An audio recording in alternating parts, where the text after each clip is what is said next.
लड़कों ने बिछाया है लड़कियों के लिए जाल, लड़कियां भी चल रही हैं चाल पर चाल।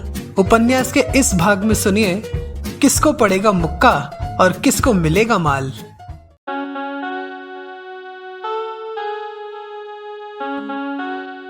Can I hold your hand, एक खूबसूरत एहसास, कोमल अग्रवाल की कलम से निकला उपन्यास।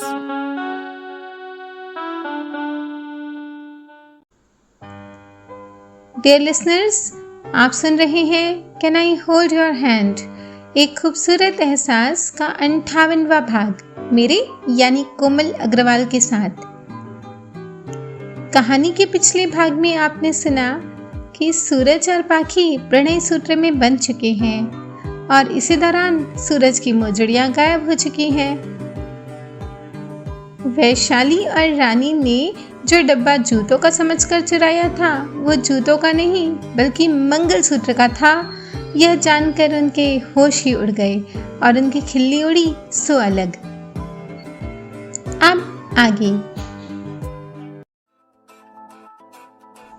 इधर सूरज और पाखी के फेरे हो रहे थे तो उधर झुमकी और नीलम ये सोच सोच कर खुश हो रही थी कि उन्होंने असली डिब्बा चुरा लिया है और इसके बदले उन्होंने जो डिब्बा रखा था उसके भीतर की चीज़ के बारे में सोच सोच कर उन्हें हंसी छूट रही थी। सूरज की मोजड़ियों का कहीं पता न था। फेरे होने के बाद उन्होंने सबका आशीर्वाद लिया और सूरज अपनी मोजड़ियां न पा खाली पैर ही लॉन में आया। सब डिनर खा चुके थे, बस अब गिने चुने लोग ही बचे थे जिन्होंने अभी तक कुछ नहीं खाया था, जिनमें प्रशांत और पंकज भी थे। फेरों के बाद दूल्हा दुल्हन की साथ खाने की रस्म थी। अब सूरज और पाखी एक साथ बैठे थे और सब उन दोनों की खातिरदारी कर रहे थे। प्रशांत को न देख पाखी परेशान हो गई। उसे याद आ रहा था कि किस तरह वह उसके भैया के साथ रोज रात का खाना खाया करती थी। सूरज ने उसकी तरफ निवाला बढ़ाया तो उसके परेशान चेहरे को देख अनुमान लगाने लगा। निवाला वापस रख उसने इधर उधर नजरें दौड़ाई पर प्रशांत नहीं था। पंकज को बुलाकर उसने प्रशांत को बुलाने के लिए कहा। फेरों के बाद सब खुश थे मगर प्रशांत बहुत उदास हो गया था। उसकी गुड़िया उसे छोड़कर ससुराल चली जाएगी, यह सोच सोच कर उसका हृदय रो रहा था। अगर वो पाखी के सामने जाता तो खुद को संभाल नहीं पाता। इसी से बचने के लिए वह इधर उधर छिपता फिर रहा था। पंकज ने उसे पकड़ ही लिया। भैया जाइए, दीदी बुला रही है, अगर आप नहीं जाएंगे तो वो खाना भी नहीं खाएंगी। पंकज उम्र में कम था मगर सबके दिल की था बड़ी आसानी से पा लेता था। प्रशांत को लेकर वह लॉन में आया और दोनों भाई अपनी बहन के पास बैठे। उसकी आंखें लाल देखकर सूरज समझ गया कि प्रशांत के दिल में कैसा अंतर्द्वंद्व चल रहा है। पाखी की तरफ देख उसने कहा, अपने भैया को नहीं खिलाओगी? पाखी ने सूरज को देखा और आंखों ही आंखों में उसका शुक्रिया अदा किया। प्रशांत ने मना करते हुए कहा, नहीं नहीं, आज नहीं, ये फेरों के बाद की रस्म है जो तुम दोनों के लिए है। पाखी असमंजस में थी। तभी सूरज ने एक उपाय सोचा। उसने एक निवाला पाखी को खिलाया और उसकी बात समझ पाखी ने भी उसे दूसरा निवाला खिलाया। चलो अब अपने भैया को खिलाओ, सूरज ने आदेश दिया। पाखी प्रशांत को खिलाने लगी। प्रशांत का जी भराया। मुझे भी तो खिला दो दीदी, पेट में चूहे उछल कूद कर रहे हैं, पंकज ने बड़ा सा मुंह खोलते हुए कहा। पाखी ने उसे रसगुल्ला खिलाया। अब ये आखिरी मिठाई है, मेरे जाने के बाद मिठाई बंद और वजन घटाने का कार्यक्रम शुरू, समझे?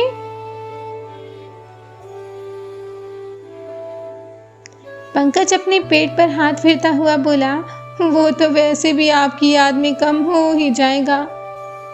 प्रशांत ने एक रसगुल्ले में से आधा सूरज को खिलाया और आधा पाखी को। पाखी शिकायत करते हुए बोली, वाह भैया, आपने तो पार्टी बदल ली, मेरा हिस्सा इन्हें दे दिया। सूरज, जो अब तक खामोश बैठा भाई बहन के प्यार को देख रहा था, क्योंकि अब तुम्हारा कुछ भी अकेले का नहीं है और मेरा भी मेरे अकेले का नहीं है। प्रशांत ने भी समर्थन करते हुए कहा, हाँ गुड़िया, जमाई बाबू ठीक कह रहे हैं। अब जो कुछ तुम्हारा है वो इनका भी है, इसलिए तुम्हारी हर चीज में इनका बराबर का अधिकार है। पाखी से रहा नहीं गया, लेकिन भैया मैं आपको छोड़कर नहीं जाऊंगी। उसकी बचकानी बातें सुन वहां खड़ी वैशाली और प्रीत हंसने लगी। पंकज ने कमेंट किया, तो मैं भैया और मेरा सामान ले आऊं, हम भी साथ चलेंगे। सूरज ने जवाब दिया, नेकी और पूछ पूछ।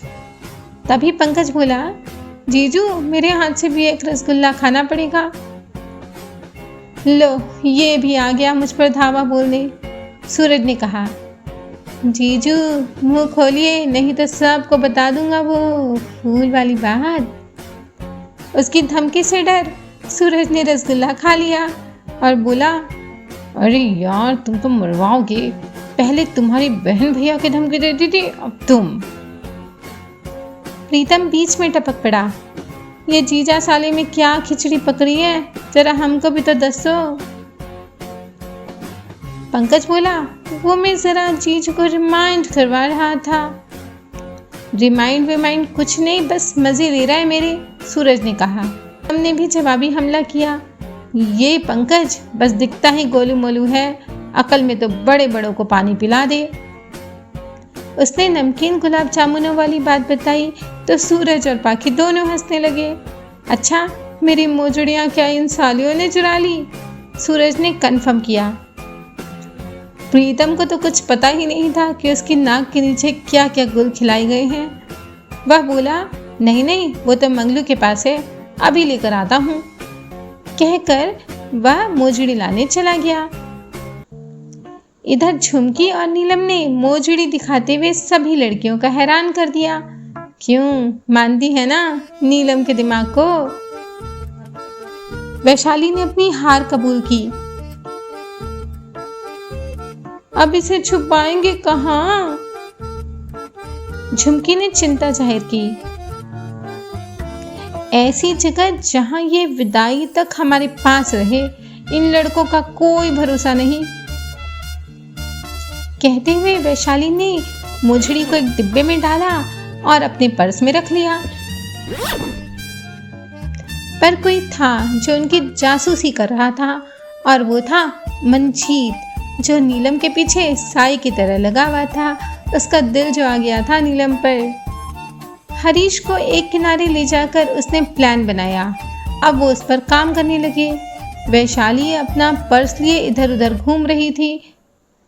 तभी हरीश ने उसे पुकारा, हे वैश, कम हियर। वह आई तो हरीश ने अपने कुर्ते के बटन की तरफ इशारा करते हुए कहा, जरा देखो तो ये ठीक से लग ही नहीं रहा। अपना पर्स वही सोफे पर रख वैशाली उसके कुर्ते का बटन ठीक करने लगी। पर हरीश ने उसे जानबूझकर बातों में उलझाया। बटन सब ठीक है, तुम्हें नजदीक बुलाना था, उसने रोमांटिक होते हुए कहा। अच्छा जी, यहाँ आकर सूरज जीजू का रंग चढ़ गया है, नहीं तो फोन पर तो आप ठीक से बात भी नहीं करते थे, उसने शिकायत की। वो जरा मैं शाय टाइप हूँ ना, हरीश ने बातें बनाई। मंजीत उनकी बातें सुनता पर्स में रखी मुजड़ियों को बदल रहा था। जब उसका काम पूरा हो गया तो उसने गला खंखारा। वैशाली उसकी आवाज सुन पीछे पलटी। रोमांस जारी रखिए भाभी जी, उसने छेड़ा। वैशाली शर्माती और बल खाती हुई अपना पर्स उठाकर तुरंत कमरे के अंदर चली गई। दोनों अपनी जीत पर मुस्कुराने लगे। कैसा बेवकूफ बनाया। इधर प्रीतम मंगलू के साथ मोजड़ी का डब्बा लेकर लॉन में सूरज के पास आया, जहां सब इकट्ठा हो चुके थे। सब पर रौब डालने के लिए उसने एक एक को आवाज लगाकर जमा किया। सुनो सुनो सुनो सालों और सालियों की भाभीियों, अब प्रीतम यारा निकालेंगे जादू के पिटारे से सूरज की मोजड़ी। उसका अनाउंसमेंट सुन लड़कियां मुंह दबाकर हंसने लगी। दांत क्यों निकाल रही है ये सब? वीरेंद्र ने भोलेपन से पूछा। पगला गई हैं हारने की वजह से, अखिल ने टिप्पणी की। रानी ने कहा, वो तो अभी पता चल जाएगा। पागल कौन है, हम लोग या आप? मंजीत और हरीश भी आ पहुंचे। अरे इसे मत खोल, मंजीत के दिमाग में खतरे की घंटी बज उठी। हरीश फुसफुसाया, अरे मोजड़ी हमारे पास है, इसे मत खोलिए। मगर प्रीतम की गाड़ी तो स्टेशन से छूट चुकी थी। डब्बा खोल ही डाला उसने और डिब्बे के खुलते ही स्प्रिंग का एक पंच बाहर आया और उसे जा लगा। मुक्के की मार खाते प्रीतम को देख सब साले और सालियां ताली बजाने लगे। वो मारा पापड़ वाले को। रानी उछल पड़ी। पापड़ वाले को नहीं, गड्डी वाले को, प्रीत ने संशोधन किया। वैशाली नीलम और झुमकी की तारीफ करते हुए बोली, जूते चुराने का असली क्रेडिट जाता है इन दोनों को। तभी मंजीत बीच में टपक पड़ा। अरे ये तो बताइए कि दूल्हे राजा की मोजड़ी है किधर? इस बहस के बीच पंकज अपनी टोली के साथ मिलकर एक नए मिशन को अंजाम दे रहा था। सूरज, पाखी और प्रशांत सब के साथ मिलकर इस जूते चुराई रस्म का आनंद ले रहे थे। वैशाली नाटकीय अंदाज में अपना पर्स पकड़े हुए आई और सूरज से बोली, पहले ये बताइए जीजू कि मोजड़ी अगर हमने वापस दी तो बदले में क्या मिलेगा हमें? अरे भाई, जो मांगोगी वो दे देंगे, अपनी दुल्हन को छोड़कर, सूरज ने पाखी का हाथ थामते हुए कहा। देखा मेरे यारा दा जिगरा। प्रीतम अपने गाल अभी भी सहला रहा था। तो फिर शर्त रही, मोजड़ी आपकी, शगुन हमारा। सभी लड़कियों ने वैशाली को मोजड़ी दिखाने के लिए प्रोत्साहित किया। वो अपना पर्स खोलने लगी। डब्बे को देख मंजीत और हरीश ने डरने जैसे एक्सप्रेशन दिए। प्रीतम और बाकी सब लड़के भी अपनी हार स्वीकार कर चुके थे। खोलिए खोलिए भाभी जी, मंजीत ने उसे चिढ़ाया। नीलम के कान में तभी पंकज ने आकर कुछ कहा तो नीलम की सिट्टी पिट्टी गुम हो गई। वह वैशाली के पास आई, मगर तीर कमान से निकल चुका था। वैशाली डिब्बा खोल चुकी थी और उसमें मोजड़ी के बजाय जूते थे और साथ ही एक लिफाफा भी था।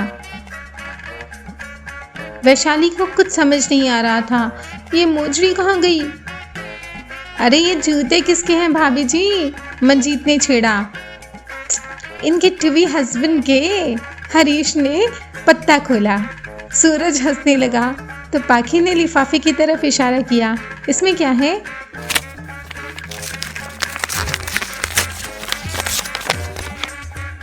प्रीत उसे खोलने लगी। अंदर एक लेटर था जिस पर लिखा था, नजर हटी दुर्घटना घटी। प्रीतम को तो मजा ही आ गया। वह मुक्के की मार याद करता हुआ बोला, होने वाले पति से इतना प्यार और हो चुके जीजू को मुक्के की मार, ये तो नाइंसाफी है सरकार।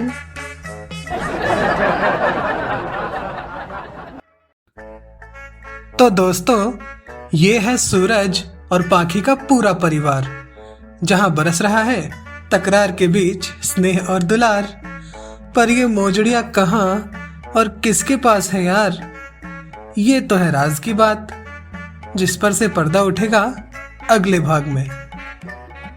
देखते हैं किसके पास होती है मोजड़ियां और किसको मिलता है शगुन। अगर आपको पता है तो कमेंट बॉक्स में टाइप करके बताइए। पर हाँ, आपको केवल एक ही नाम लिखना है और वो नाम उस व्यक्ति का है जिसके पास सूरज की मोजड़ियां हो सकती है। वही होगा असली बुद्धिमान और can I hold your hand, एक खूबसूरत एहसास का सच्चा कद्रदान। तो सोच क्या रहे हैं? शुरू हो जाइए। और कमेंट बॉक्स पर अपनी उंगलियां चलाइए। सही उत्तर देने वालों के नाम हमारे चैनल पर अनाउंस किए जाएंगे इसी उपन्यास के किसी अन्य भाग में। तब तक लाइक, शेयर और सब्सक्राइब ज़रूर कीजिएगा।